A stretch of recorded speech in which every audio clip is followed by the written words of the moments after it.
A warm welcome back to the channel. Some exciting news for the A321XLR and the end of an era at JetBlue. Air Canada has published news in the second week of September surrounding its Airbus A321XLR. The Canadian flag carrier says that the fleet of the extra long-range aircraft will begin being delivered in the first quarter of 2026, and with that it has confirmed its first route. Inauguration of the new aircraft will occur between Montreal and Palma de Mallorca, the Spanish island in the western Mediterranean, with flights now also on sale. The new route announcement is a sign of what's to come for the flag carrier as it begins planning for a new era with the capabilities of this aircraft to change the game of its international route network. AC924 is scheduled to depart 4 times a week from Montreal on Monday, Wednesday, Friday and Saturday, with a 6:45 p.m. takeoff and a following day morning arrival in Palma de Mallorca. AC925 is the return flight, departing some 4 hours later at 12:15. The flight scheduled to occur between June 17th of 2026 and October 23 of 2026 as well. The A321XLR comes with more range than base models in the A320neo program, and with the purchase it alleviates pressure on wide bodies, which can continue focusing on serving in-demand cities that are requiring those higher levels of capacity. But with the game-changing XLR, secondary cities are within range, such as Palma de Mallorca, with fresh opportunities to grow market share in new locations. Air Canada says that it will also operate the newly delivered A321XLR through to Duluth and Edinburgh in 2026 from the city located in the Quebec province, with this market acting as a key gateway, as we know, across the Atlantic. Under current forecasting, but naturally subject to change given all the difficulties surrounding the delivery of new commercial aircraft in recent times, Air Canada, like I said, would hope to take on its first unit in the first quarter of 2026. Following that delivery, a familiarization window would occur in a bid to get the crew up to speed with the new aircraft before it then would be deployed on the first service. Air Canada, we know, is going to take on 30 of these game-changer A321XLRs. The first aircraft will be on lease from Air Lease Corporation, a major aircraft lessor tasked with the responsibility of providing aircraft to airlines such as the flag carrier of Canada.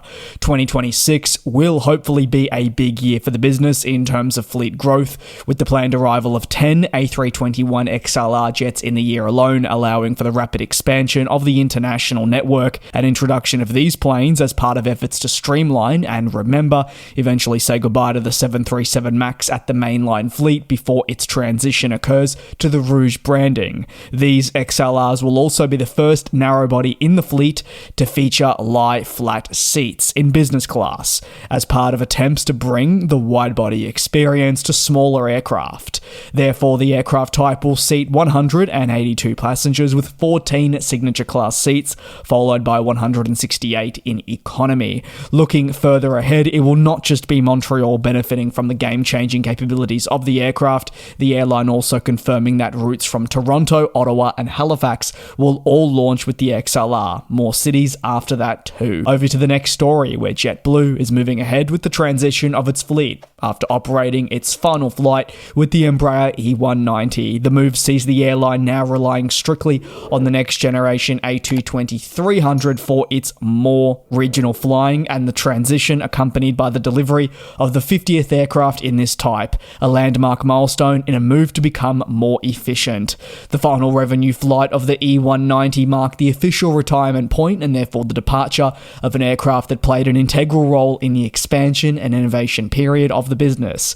Operating for nearly 2 decades, the E190 flew as Flight 190 from New York JFK through to Boston Logan in the second week of September, with a festive gateside event in both respective cities to celebrate the sending off of an incredibly pivotal plane for the development of this US company.